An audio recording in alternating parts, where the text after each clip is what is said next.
Salut à toi et bienvenue sur LTI Business. Donc sur cette chaîne, on parle de business, on parle d'entrepreneuriat, on parle de retour au pays. On parle également de tout ce qui peut nous faire grandir. Donc si ce genre de thématique t'intéresse, donc je t'invite tout simplement à t'abonner, à liker et surtout à partager cette vidéo à la fin. Pourquoi cette question est importante? En fait, l'investissement, c'est tout simplement une décision qui est stratégique. Donc choisir la bonne destination, bien évidemment, donc c'est quelque chose qu'il ne faut pas négliger. Et actuellement, avec la manière dont le monde est en train de bouger, donc bien évidemment, beaucoup de personnes sont en train de chercher des destinations. Comme vous le savez, l'herbe est toujours plus verte ailleurs. Ça, c'est ce qu'on dit, mais en réalité, parfois, il vaut mieux rester chez soi. Aujourd'hui, on va tout simplement voir ces 3 points et on va répondre à cette question à la fin, donc pour savoir justement quelle est la meilleure destination à choisir concernant tout simplement l'investissement. Et on va bien évidemment énumérer tous les facteurs qui vont nous permettre tout simplement de prendre des décisions ou tout simplement donc de nous en dire plus. Voilà. Donc après, par la suite, à chacun de faire sa recherche comme d'habitude et à chacun de compléter avec ses formations. Donc si vous avez des questions, donc je vous inviterai tout simplement à ne pas hésiter donc à commenter. Et donc on va se donner rendez-vous dans les commentaires pour toutes vos questions ou pour tout simplement si vous souhaitez donc participer et donner votre point de vue aussi. Alors, il faut savoir que beaucoup de personnes encore cherchent à s'orienter en Europe, aux États-Unis, etc. Mais il faut savoir que le continent africain devient de plus en plus attractif. On va comparer les 3 destinations et on va voir tout simplement où il sera le plus intéressant d'investir donc d'ici 5 ans. Il faut savoir que la France est encore un marché stable et structuré. Il y a d'ailleurs un très bon cadre légal et on a franchement facilement accès à tout ce qui est financement, ce qui n'est pas forcément le cas dans d'autres pays. Au niveau de la sécurité des investissements, il y a très peu de risques d'expropriation. Et nous avons un système judiciaire qui est fiable. Et franchement, il y a des bonnes possibilités dans tout ce qui est immobilier. Avec la loi Pinel, sous le sigle LMNP, location meublée non professionnelle. Donc, on peut faire de la colocation, on peut faire de la location saisonnière, tout simplement. Ça, c'est un titre d'exemple. On a pris tout simplement l'immobilier. Il faut savoir que, bien évidemment, il y a beaucoup dans lequel on peut investir en France. Peu importe ce qui se passe, etc. Donc, ça reste vraiment un marché donc en essor. Après, franchement, ce qui pose problème en France, il y a une taxation qui est vraiment lourde, avec une fiscalité qui est vraiment, franchement, elle est explosive, j'ai envie de dire. Donc ça, c'est vraiment les points négatifs. Après, ce qu'il faut savoir qu'actuellement, franchement, dans beaucoup de business en France, le rendement, il est extrêmement limité.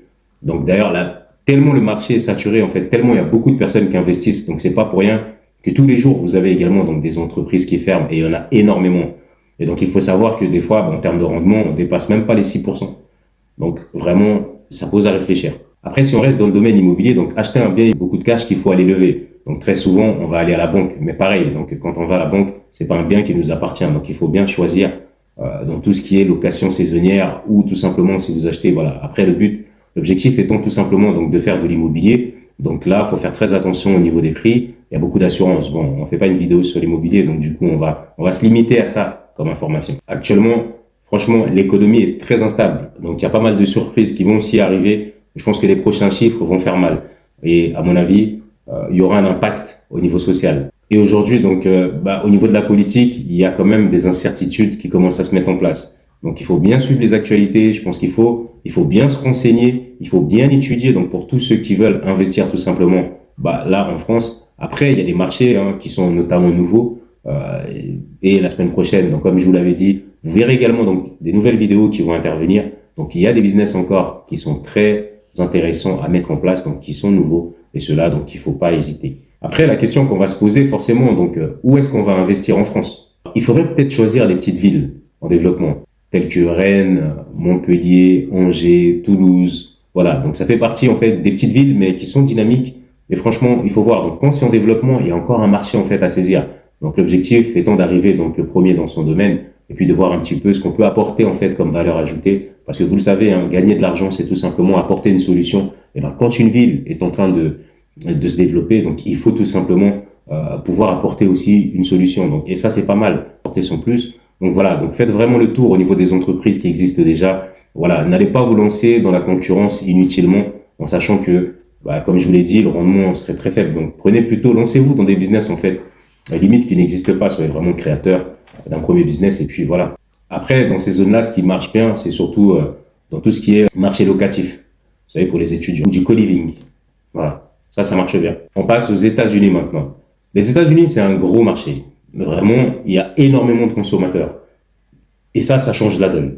Effectivement, quand vous mettez en place un produit, c'est énormément de personnes qui vont le consommer. Donc, les chiffres sont parfois très, très, très hallucinants. Je peux vous assurer. vraiment, vendre aux États-Unis, c'est différent. Donc, il y a vraiment un grand marché qui est extrêmement dynamique et vous avez des domaines tels que la technologie, tels que l'immobilier, tels que la franchise, tels que les finances. Tous ces domaines, en fait, regorgent tout simplement d'opportunités aux États-Unis. La fiscalité, elle est beaucoup plus souple aussi. Il y a beaucoup moins de taxes pour les entrepreneurs si on peut faire une comparaison avec la France. Après, faut pas se mentir, aux États-Unis, l'économie reste quand même assez solide. Même après une crise, franchement, vous avez l'impression que ça n'a pas bougé.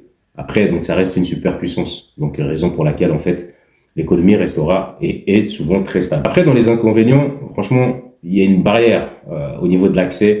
Donc, pour les étrangers, franchement, il faut un gros réseau. Il faut souvent vraiment faire beaucoup de démarches, etc. Donc, ça, c'est vraiment le côté qui est négatif pour les étrangers, tout simplement, en sachant qu'on est en train de parler de destination. Donc, l'objectif est aussi de voir ces paramètres d'accès. Est-ce qu'on nous facilite l'accès? Comment est-ce, etc. Donc, voilà. Il faut vraiment faire très attention à ça. Et franchement, j'ai envie de dire, même pour les étrangers, il faut absolument passer par un réseau. Donc, si vous avez vraiment un bon réseau, là, à ce moment-là, vous avez la possibilité de bénéficier donc à certaines opportunités. Et franchement, il faut pas s'en priver. Il y a notamment des personnes aussi sur YouTube qui ont lancé leur propre réseau d'investissement, que ce soit dans l'immobilier, etc. J'en vois parfois donc sur certaines chaînes. Donc, n'hésitez pas franchement à vous rapprocher de ces personnes qui ont des grosses audiences et qui peuvent vous apporter des solutions comme ça sur table. Parce qu'ils ont déjà investi, parce que voilà, leur réseau est assez développé, parce qu'ils ont vraiment du monde sur le terrain. Et derrière, ils vous proposent vraiment des opportunités, parfois des très bonnes opportunités à saisir. Après, il faut que ça reste dans votre cadre, en termes de budget, mais franchement, n'hésitez pas le réseautage pour les États-Unis. Après, le coût de la vie, franchement, il est élevé. Surtout dans les grandes villes telles que New York, San Francisco, etc. Après, il y a un risque de bulle immobilière. Il y a certains secteurs, il y a certains marchés qui sont saturés, tels que celui de la Californie, et qui sont devenus extrêmement chers. Après, on l'a dit, donc en interne, franchement, comparé au reste, là on a parlé des États-Unis quand on a parlé de la sécurité au niveau du marché, c'était plutôt comparé aux autres qui subissent beaucoup plus direct en fait les crises économiques. Aux États-Unis, ça reste quand même assez stable. Maintenant, à l'intérieur, on parle bien à l'intérieur. À l'intérieur, il y a quand même beaucoup de choses à tenir en compte. Il y a vraiment une dépendance en fait au cycle économique. Et on a pris l'immobilier comme point de référence en fait. Et là, franchement, les crises, elles peuvent frapper beaucoup plus fort. Après, vous me direz franchement où investir aux États-Unis. Vous avez le Texas, Austin, Dallas, Houston, dans l'immobilier bien sûr et surtout dans les entreprises tech. En Floride, c'est Miami, Tampa, Orlando. Et là, franchement, c'est plus le tourisme et l'immobilier locatif. En Caroline du Nord, vous avez un marché qui est très fort. Et franchement, il y a une croissance qui est juste énorme. Après, ça reste moins cher par rapport aux autres États. Et on va passer maintenant à l'Afrique, le marché d'avenir. Dans les avantages, on a une croissance qui est extrêmement rapide. Il y a certains pays actuellement qui affichent 6 à 8% de croissance annuelle. C'est juste énorme. Il y a beaucoup moins de concurrence, contrairement à la France par exemple. Beaucoup de secteurs ne sont pas encore saturés. J'ai même envie de dire beaucoup de secteurs sont encore vierges, tout simplement. Après, franchement, le coût d'entrée il est extrêmement bas. Donc du coup, avec un capital beaucoup plus faible, vous avez la possibilité de vous lancer et donc de démarrer un business très facilement.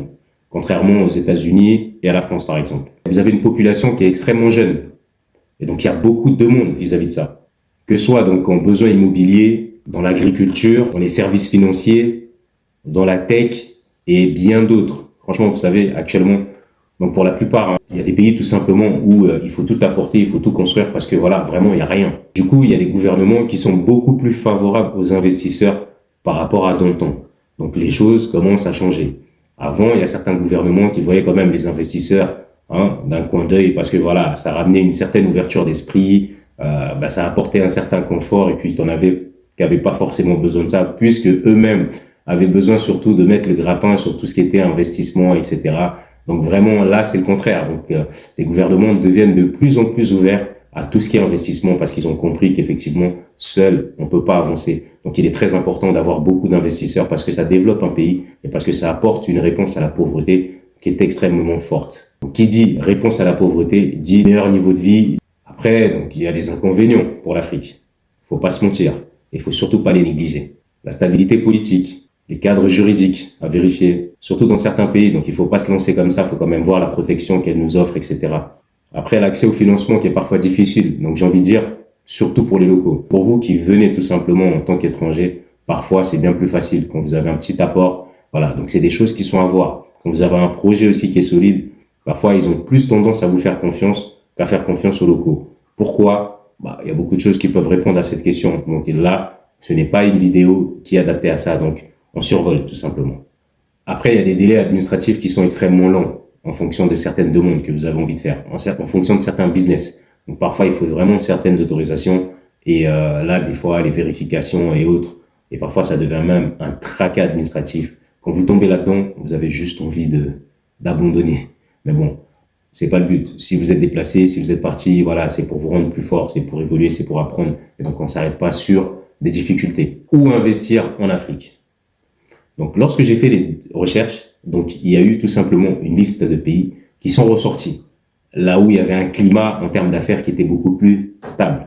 Donc, faut supposer que peut-être les accointances, etc., ont fait que, en tout cas, dans les pays, hein, par rapport aux recherches que j'ai effectuées, donc dans les pays qui sont les plus stables, vous avez la Côte d'Ivoire avec une économie qui est dynamique et c'est fort en développement urbain. Vous avez le Kenya avec un hub technologique et une agriculture en plein essor. Vous avez le Ghana avec une certaine stabilité politique et un climat favorable aux investisseurs étrangers. Et vous avez la République du Congo, tenez-vous bien, avec des opportunités énormes dans l'agriculture et l'élevage. Du coup, on arrive tout simplement à la fin de cette vidéo et on va pas la terminer sans faire une petite conclusion. Où investir en priorité? Si vous recherchez la stabilité, la sécurité, la France restera la meilleure option, même s'il y a une rentabilité extrêmement faible. Si vous recherchez un bon équilibre entre rentabilité et sécurité, bah là, les États-Unis, en fait, vous offrent ce qu'il faut.